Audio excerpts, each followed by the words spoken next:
Les consommateurs américains ont enfin retrouvé le sourire. Tant mieux pour eux. Mais devrions-nous vraiment nous en réjouir? Leurs derniers moments d'euphorie ont coûté cher à l'économie mondiale et il a fallu 5 ans pour éponger la surconsommation de cet épisode. D'ailleurs, certains analystes sont convaincus que le processus n'est pas terminé. Mettons-nous le cap vers une autre folle envolée de la consommation, un mouvement continu vers l'épargne, ou pouvons-nous nous attendre à une croissance à la fois plus robuste et durable? La plupart des analystes croient que l'attitude des consommateurs américains est à des lieux d'un optimisme débridé et que le contraire se produit. En effet, les données révèlent un retour réticent de la consommation qui pourrait sans doute profiter d'un soupçon de dépenses excessives pour relancer l'activité. Le monde attend donc une réaction claire. Après tout, ce puissant groupe de consommateurs contribue toujours directement à environ 14 centimes de chaque dollar en circulation dans le monde. Sans lui, le commerce international ne peut redevenir un moteur de la croissance mondiale. Alors, à quel niveau d'activité peut-on s'attendre à court terme? Si on oublie le discours suranné à leur sujet, les consommateurs américains semblent remarquablement bien préparés à une reprise, et ce pour plusieurs raisons. La première, ils épargnent beaucoup plus qu'à l'habitude. Les données non révisées d'avant la crise montrent que leur taux d'épargne était alors pratiquement nul. Aujourd'hui, ces taux sont en augmentation et se situent tout juste en deçà de 5 %. Cela semble sans doute peu, mais cette ascension a permis de diminuer d'environ 25 points de pourcentage le ratio actuel de la dette aux revenus. Ce taux avait culminé à 163 points en 2007. Ce ratio clé continuera de décliner sans autre intervention. Il est en mode pilote automatique et génère d'abondantes capacités actuelles et futures sur le plan des dépenses. Deuxième raison, cette amélioration est évidente dans d'autres statistiques sur l'endettement.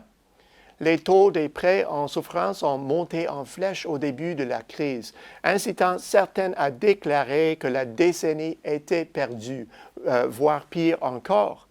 Durant 5 années, cette augmentation a été retranchée de plus de la moitié et les taux continuent de chuter dans pratiquement toutes les catégories de prêts. Parallèlement, le ratio de service de la dette des ménages est descendu à son plus bas niveau depuis 4 décennies. En agissant de la sorte, les Américains ont montré qu'ils s'attaquent sérieusement à l'endettement, avec d'excellents résultats. Troisième raison, les banques américaines constatent sans doute avec joie un changement dans leurs livres. On note depuis 3 ans une progression notable des taux de remboursement des prêts, qu'ils regagnent rapidement les niveaux d'avant la crise. Cette évolution est la meilleure disposition des banques qui voient leur bilan s'assainir, favorise l'activité de crédit. Aujourd'hui, plus qu'à n'importe quel moment au cours des 5 dernières années, les responsables du crédit aux États-Unis sont plus enclins à accorder du financement. C'est une bonne chose puisque la relance de l'activité de prêt est un élément essentiel au redémarrage des ventes d'auto et au maintien de boom de la construction résidentielle aux États-Unis. Jusqu'ici, tout va bien.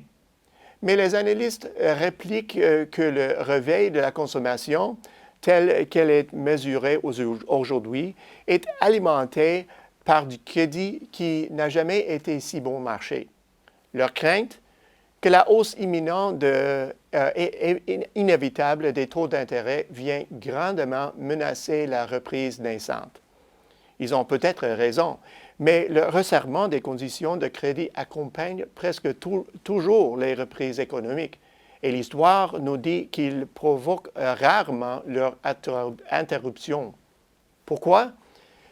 Précisément parce que l'objectif même du resserrement est de réduire les mesures de relance qui provoqueraient une surchauffe dans une économie redynamisée.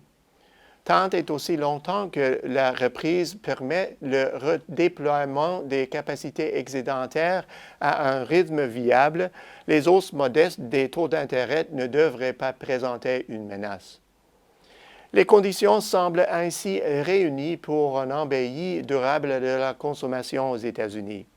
Les leçons tirées lors de la crise et l'après-crise ne seront pas oubliées de sitôt, mais elles n'empêcheront pas ce moteur essentiel à l'essor de l'économie mondiale de redémarrer en force. Au bout du compte, il y a de bonnes raisons de croire que les consommateurs américains sont animés par une nouvelle confiance qui se manifestera cette année par un rythme de dépenses sans cesse plus soutenu.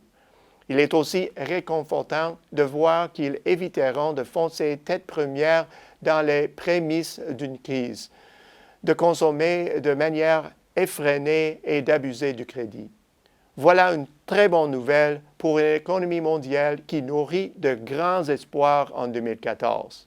À la semaine prochaine, c'est Peter Hall.